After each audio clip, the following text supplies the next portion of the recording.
Welcome back to our continuing discussion on the Invisible College with John Barnwell and Douglas Gabriel. Welcome, John. I noticed that you had sent me notification that you had read a lot of the feedback in the remarks underneath the last video on the Invisible College, and that's prompting us to do another one because there was so much feedback, so many good questions. And so I think that's what we should do today is elaborate further on that. One that I thought was very interesting was a dear friend of ours, who wrote and said all of his life he's had a recurring dream that he'd go to his school and he was on the school grounds out in front, but very seldom did he get to enter. But every once in a while he would get to enter, and there'd be teachers there and they'd teach him in one of these 2 or 3 classrooms. And then he said, and then only a few times in his life he found his way to the elevator and he went up to the 2nd and then to the 3rd floor, but he didn't get off. That is exactly what we're talking about. That is what the Invisible College is all about. It's where you go at night when you sleep, and if you're awake, and even as his dream indicates over a long period of time, you might wake up and realize that you're with these great teachers who are teaching you, and that you're in a college, you're in a school, you're in all these other things that we called it last time, Shambhala, the White Island, the Gold Island, the Golden Halls, the Halls of Memory, the Halls of Learning. So many different references in every single culture to this idea of the Invisible College. Today, I think we should take a few steps further. So, what was your feedback from last time, John? Well, it was actually quite similar. I had people commenting how they had been receiving content that's meaningful for their spiritual path throughout their life within the realm of dream. And I think that that's a real key point, that we all are our own process of development. And Rudolf Steiner had given very specific indications regarding these types of themes throughout his work. One of which is, he says, and this is a comment on what we might call a dream story, the chemical wedding of Christian Rosenkreuz, which is one of the central testaments of the Rosicrucians. And it takes place, it's like a sort of dream sequence that is written down by Johann Valentin Andreas. In commenting on this, Rudolf Steiner has said, and I quote, "The spirit being is an objective reality. The picture by which this being is revealed is a modification brought about by it through the raying out of the formative force body, or the etheric body. This imagination must not be confused with a vision. The subjective experience of one having such an imagination is something completely different from that of the visionary. The visionary lives in his vision through an inner compulsion. The one that is experiencing imagination unites this to the spirit being referred to, or to a spiritual event, with the same conscious inner freedom with which a word or a sentence is used to express the object of the senses. Anyone without knowledge of the nature of the spiritual world might suppose that it is completely unnecessary to clothe the pictureless experiences of this spiritual world in imaginations that evoke the semblance of the visionary. To this it must be objected that in reality, it is not the imagination that is the essential thing in what is spiritually perceived, but rather that this is the means through which what is essential must reveal itself within the soul. A sense color cannot be perceived without the definite activity of an eye, just as one cannot experience something spiritual without meeting it from within by a definite imagination. But this does not hinder the use of pure concepts, such as are customary in natural science or philosophy, for representing spiritual experiences obtained through imagination. This present article uses such concepts in describing the content of the chemical wedding. However, in the 17th century, when Johann Valentin Andreas wrote the book, It was not yet customary to use such concepts to any great extent. Instead, the direct imagination through which the supersensible beings and events had been experienced was represented. So there you have a very objective, almost scientific presentation of how one can meet the types of events that one encounters within the world of the dream. And in essence, what he is saying is that you are having encounters with spiritual beings, but the content that you're receiving from that is dependent on your own inner nature. And so you bring out of your own soul images that your mind can use to frame what you're receiving as content from the spiritual world. And that's like your friend, has the school and the elevator and all these things. Were he to be absolutely awakened, he would not be seeing schools and elevators. He would be presented with a spiritual being before him who is bringing to him content of the spiritual world, most likely his guardian angel. Absolutely. That's such a beautiful passage you chose because it points at what we talked about in the previous conversation, that as we work on these images, these dreams, the astral body, perhaps we can see through to the etheric, and then out of that etheric comes nourishment. So Rudolf Steiner speaks of imagination as a higher form of thinking that has to be warmed up in the heart, and that it tends towards the spiritual and the archetypal, which is more or less what we would say is eternal. Imaginations are not flitting around fantasies. They are not just pictures. They are pictures that are connected to real life, to the archetypal forces, to the etheric forces that are described there. And as you say, whatever our religion is what we will see those images as, or through the filter of our higher order thinking. So each person may see something quite different. But when we go into that world of dream, what is really shocking to people, and it just amazes me no matter how many times I share this with people, but most people don't believe they're going to die. And they don't think about death whatsoever. And all they know is it's a flip of a coin whether or not they're going to have life after death. But the simplest of all the spiritual principles, which, if understood to begin with, makes all the rest quite easy, is that where you go when you sleep is the same place you go when you die. And as you pointed out in the seven mysteries, that we are in the period when we're supposed to work on birth and death. So the question really needs to be asked, not only will there be life after death? The other question that needs to be asked is there life before birth? Because if there is, then you are eternal. You are immortal. You are a spirit. You are not just a physical being.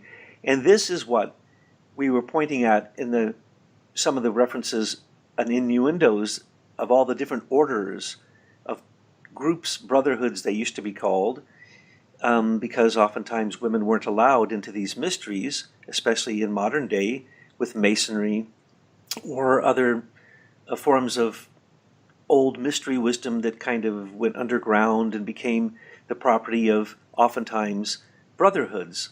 And so these brotherhoods, if you're a Mason, which I know you are and I am, the whole point of Masonry is to be raised from the dead so that you realize you're immortal.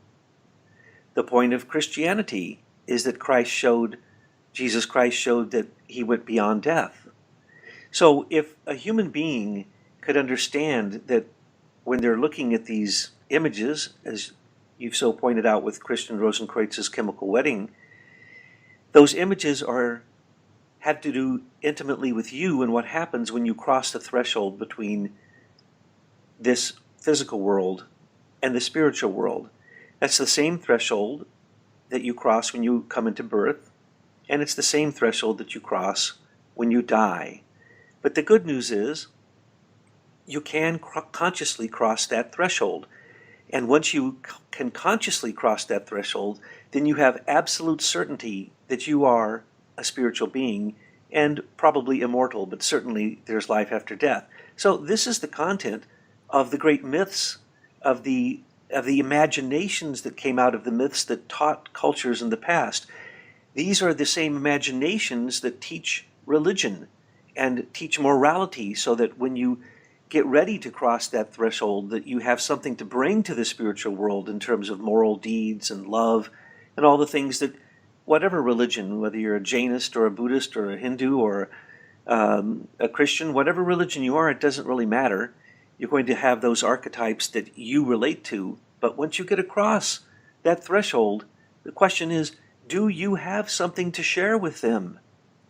Because if you do, then those spiritual beings give you something back, kind of like what we call the nectar and ambrosia of the gods, or the heavenly dew, or you wake up with an inspiration, or you wake up with an intuition, or you wake up with an imagination, or you are given some kind of moral content for your life that fires you into doing something good for life.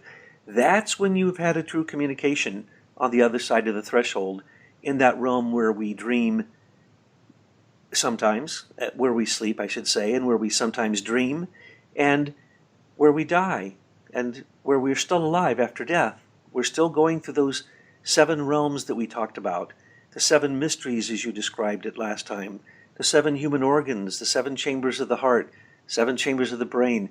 It's all like the elevator. That's just an image. You get on the elevator, you go up. It really isn't up. It's more like out in all directions once you cross the threshold.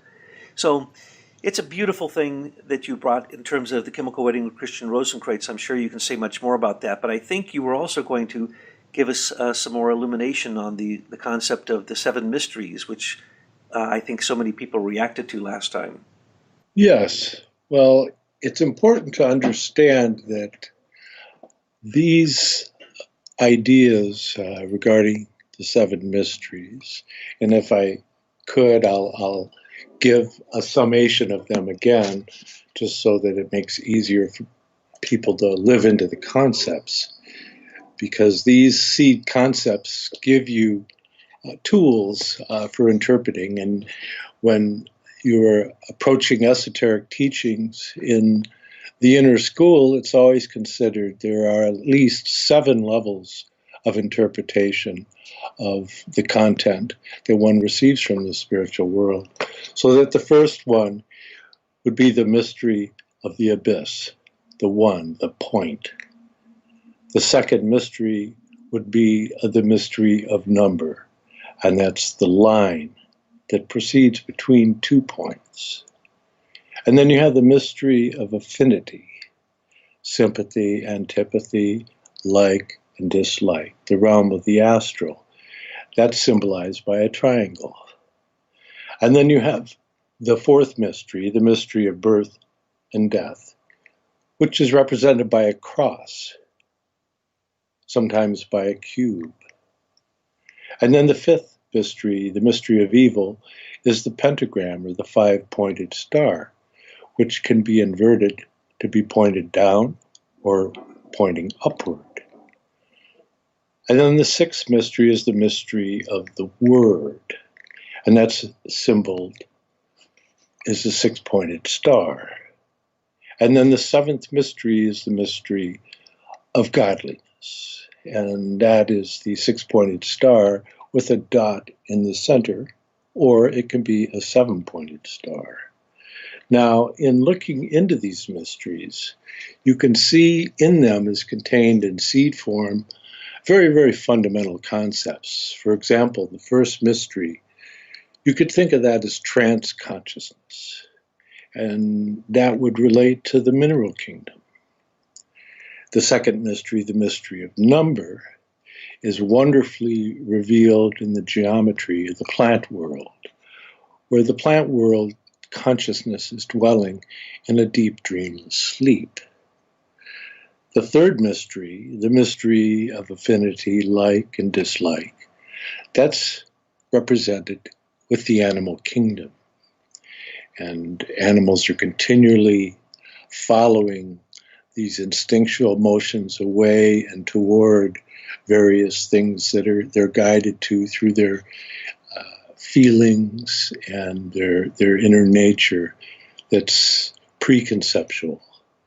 And then, of course, the fourth mystery, the human mystery, that is the mystery of the I, or the I am, that's at the core of our being, that which is capable of manifesting what is truly human in man, so that we can make judgments, and it makes us more than the animals or the plants or the minerals, although we are custodians over them.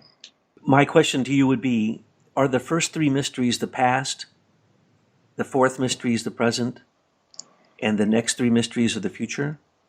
Absolutely, in the most fundamental sense. Of course, you can take this sevenfold mystery and use it to interpret any part of the cyclical activity of history. But yes, you could say that mankind in their development first began as beings of warmth that were donated from the spiritual world, and then was added the principle of life, or the etheric, and then was added the astral sympathy-antipathy realm, kind of a ghost-like existence, except before birth, ghost-like, until finally we're able to bring all these principles together and bring the crowning achievement of humankind, which is to have an I and to be able to integrate all of these principles together in the human condition. Well, it makes me think that we have these concurrent bodies, physical, etheric, astral, and ego. They're all happening at one time. But what you're describing, those donations of those hierarchies happened in the past. So in a way, there's a multi-dimensional, multi-time perspective going on here. And as I think about the mysteries of birth and death, the ones we're supposed to be working on now, birth, I think human beings are not appreciative. They have no gratitude for the donations of the hierarchies that gave them their physical, etheric, and astral body. And in a way, it's that question of the pre-birth state. Where did we come from? So it needs a cosmology. What is the human ego? So the human ego stands there in this time between birth and death and needs to ask the question, where did we come from? And where are we going? And what do I do about the fact that death is an imminent reality that I need to work with? And what about these other mysteries, especially the closest mystery of the future, which is evil? So death and evil have all been linked together, and I think that there are brotherhoods, or there are groups of people who have gotten stuck, and they are afraid of death, and they do not appreciate where they came from, so they're stuck in the present. And the mysteries of the past, especially the mythological, religious, spiritual images of the past, help us know where we came from, where we are, and where we're going. And that's a cosmology. And it's so missing in our time, so that oftentimes if you do not have a cosmology, it is very difficult to understand and be appreciative of the very gifts of our physical body, our etheric body, our astral body, our ego, let alone the future bodies that Rudolf Steiner describes and we described last time under many different names. But those three realms, let's just call them imagination, inspiration, and intuition, these capacities of the future that can only really be reached into when we can cross that threshold of death, or we can cross into the dream world with such a clear conscience that we can participate with these beings and give them the gifts of our good works, our good thoughts, our good feelings, our good deeds, and then get back from them possible imaginations, inspirations, intuitions that really, those are the important things of life. One single moment of inspiration can fire somebody's soul for the rest of their life. There are many people, John, I'm sure you know them, who have never had a dream in their life that they remember. And then there are other people who dream in Technicolor, and they understand that they can go anywhere in their dream because whatever you think, whatever you desire, just appears before you in your dream. It's the opposite of this world. We chase after things here. They come to us when we're in the dream world or in the spiritual world.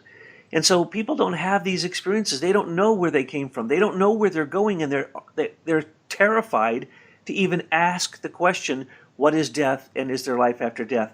I have spoken with groups of people where I literally said to them, first thing, you're all going to die. And the looks on their faces were so horrible. And they told me that don't say that. Don't tell me I'm going to die. Because by the time I get to death, science is going to have a pill I can take that I guess they assume they're going to live forever, or that, I don't understand why people can't perceive that the Tibetans, or understand that the Tibetans tell you 10 times a day, you should say to yourself, I'm going to die. This life is impermanent. What am I doing that is permanent? What am I doing that is eternal? And as you pointed out, and I think in the passage you read, we can't take the sense perceptions of the physical world into the spiritual world. We can't take them into dreams. When you look at things in dreams, they're not the same as they are in the physical world. They're quite different. Matter of fact, dreams are oftentimes, according to insight from spiritual teachers, they're kind of opposite or upside down or backwards or inside out. And so we don't know how to control them. That's because dreams are quite different. We could get into many details about dreams and the way Rudolf Steiner tells you to prepare yourself before you go to sleep. And maybe you would want to go over the Rukshao, John, this exercise of Steiner's, but I don't want to get too much into detail. But the point is that these realms of dreams are also the same realms that you live in, the physical, etheric, astral, and ego bodies that we have surrounding us in this particular physical realm. But there's ways to work with your dreams. There's ways to enhance your capacities to remember your dreams. There's ways to prepare yourself. We've seen that in many different spiritual paths.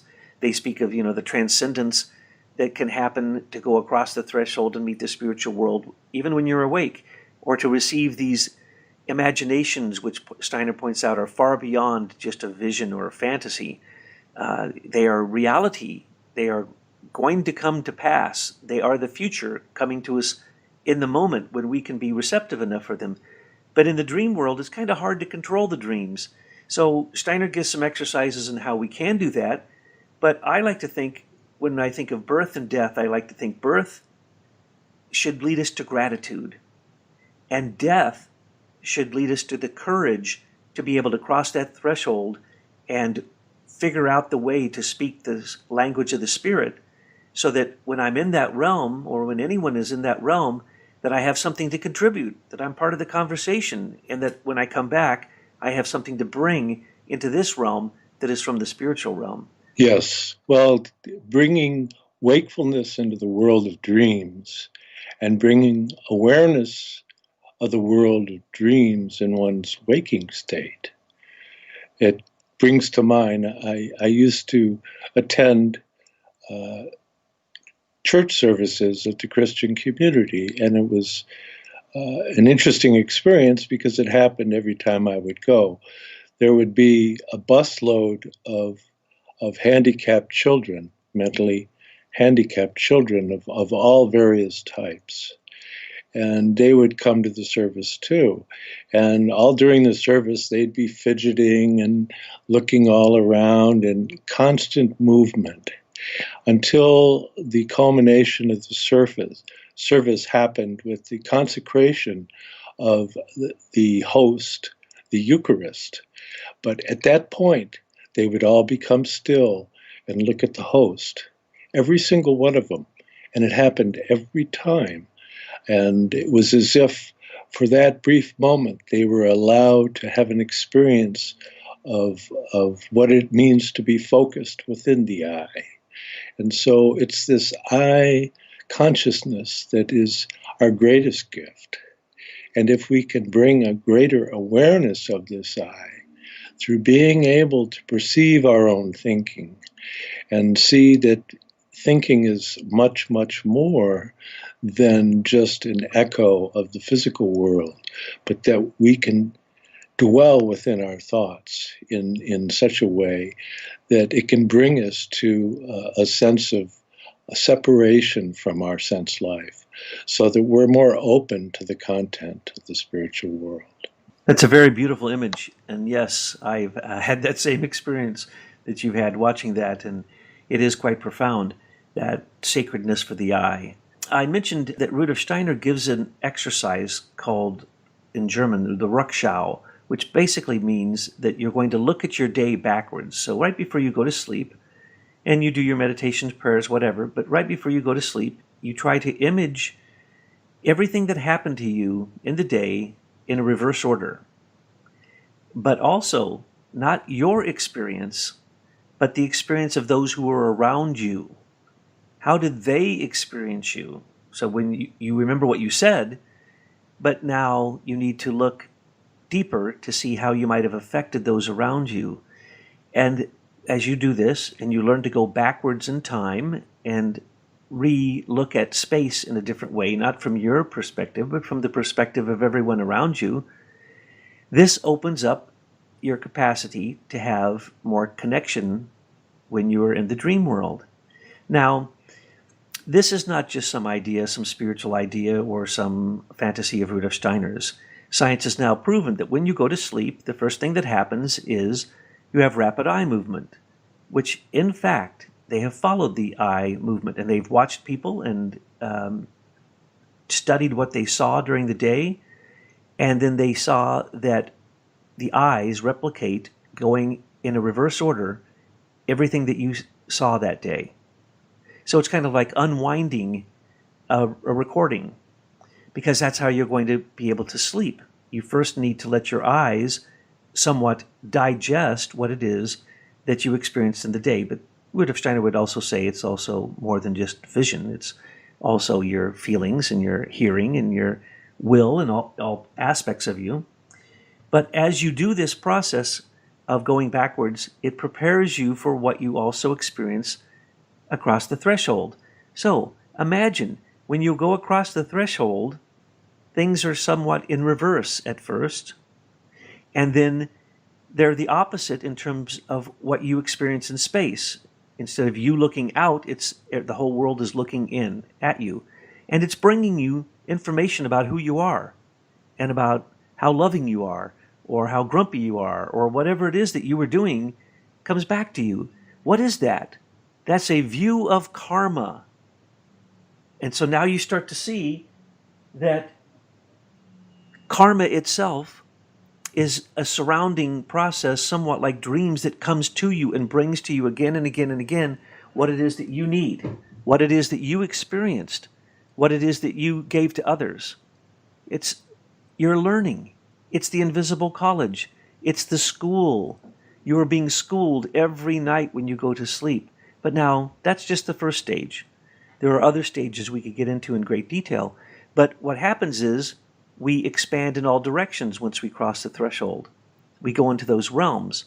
And then depending upon which realm it is, that will create the environment that you're there experiencing, and whether you have something to give that particular environment. And then you keep expanding outward until you reach what could be called the sun at midnight, or the rings of Saturn. If you're a high initiate, you are conscious through all 7 realms. Most of us are pretty much caught up in the first, second, third realms, which actually have very specific natures to them and have been described by Rudolf Steiner.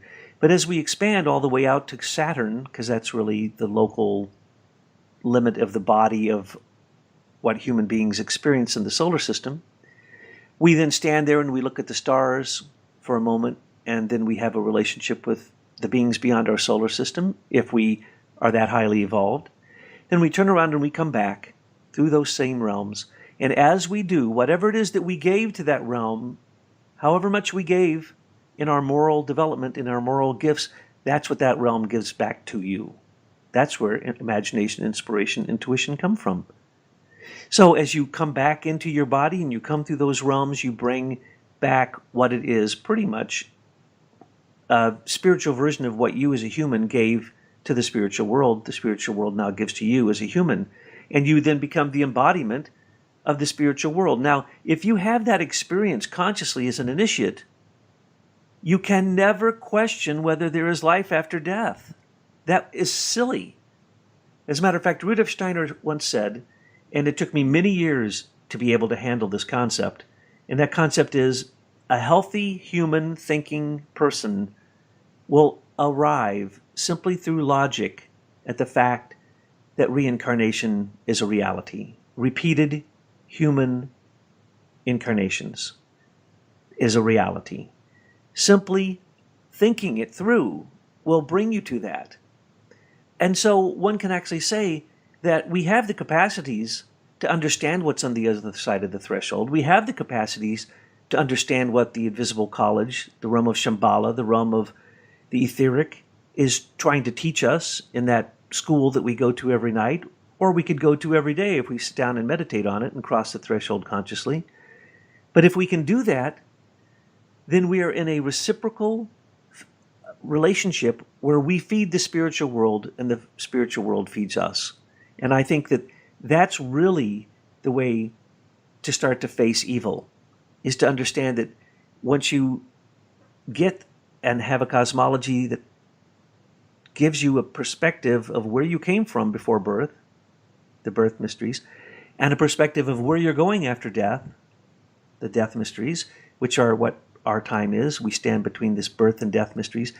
When that happens and you become one of these beings who is certain that you are immortal and you have 100% concrete proof because you're in communication with the spiritual world, then you can start to face evil, perhaps, and go into these even higher realms where inspiration and intuition reside. And intuition is much more than just having foreknowledge of something. Intuition is the most profound experience that a human being can actually have in this plane at this time. So when we say the words imagination, inspiration, intuition, they are nothing like what we would perhaps conceive of in this realm. For instance, take that one moment of inspiration. How long does it take for a moment of inspiration to happen?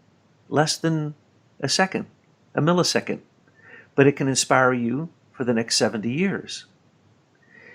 So imagine the quality, the qualitative nature of whatever it was that alighted in you in the moment of inspiration that could then fire your soul for so long. What is that? That's what we're talking about. We're not talking about, oh, I have a nice image in my mind of a dream that I had. No, you would have to work all the way through to the real content of that dream. And that's why dreams need someone to help you interpret them at first, because they're usually quite obvious to someone who understands dreams, and they're not obvious at all to the person who has the dream. Matter of fact, the person that we're talking about, I'll say his name because he's such a good friend and he'll be listening to this. So David, when he told us the story of going to the school, he didn't understand that. And then all of a sudden he got it, So at the moment that he got it, and he understood what all these dreams, the recurring dreams, all of his entire life have been teaching him, time and space was defied in that moment, and everything that he ever experienced in those dreams became clear to him. Well, that is like an intuition. So an intuition, again, just like an inspiration, can fire you to do spiritual deeds that could last not just through you, but if you write it down or share it with people, it could change cultures. It could change history. One person's intuition, one person's inspiration, even one person's imagination could change history for all people. And so those moments can't be explained. Those are spiritual moments, and those go beyond time, space, and even sometimes beyond consciousness. And those are the moments that we're talking about. And those are the moments that I know that when I go into the invisible college, I become like as some Masonic orders say, in the first stage, you're a sister, because you're female, you're receptive, you're listening, you're ready to become pregnant with the gifts of the spiritual world. You're ready to hold them as Mary held Jesus in her womb, or any other great spiritual being.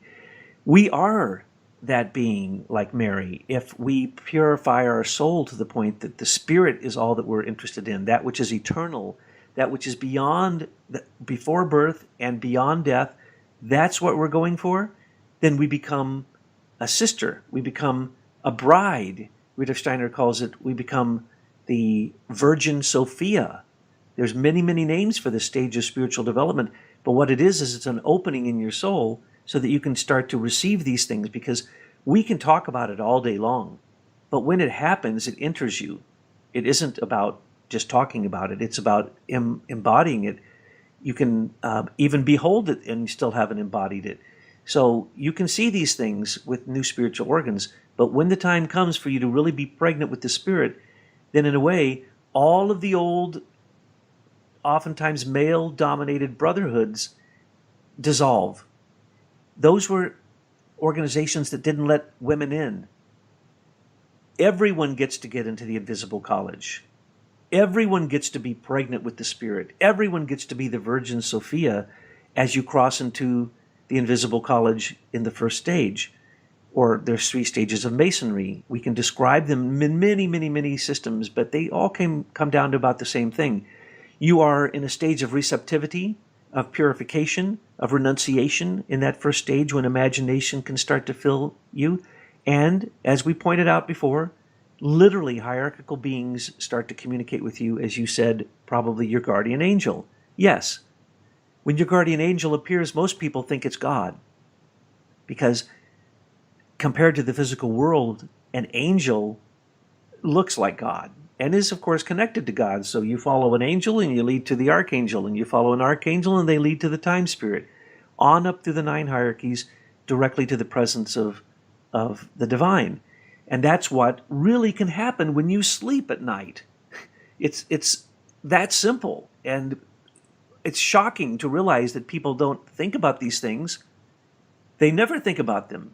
They may never think about them until someone mentions it, and then they say, oh my gosh, that's so obvious. And then they have an intuition they might have prepared 35 years for, 45 years for. And then they have that one moment, that intuition, and that could be the foundation of their spiritual development for the rest of their life. So I wanted to give a picture of Steiner's Rückschau and what you can do. There are spiritual exercises you can do to make you more awake and aware in these realms and prepared to understand these mysteries that John has described in the 7 mysteries.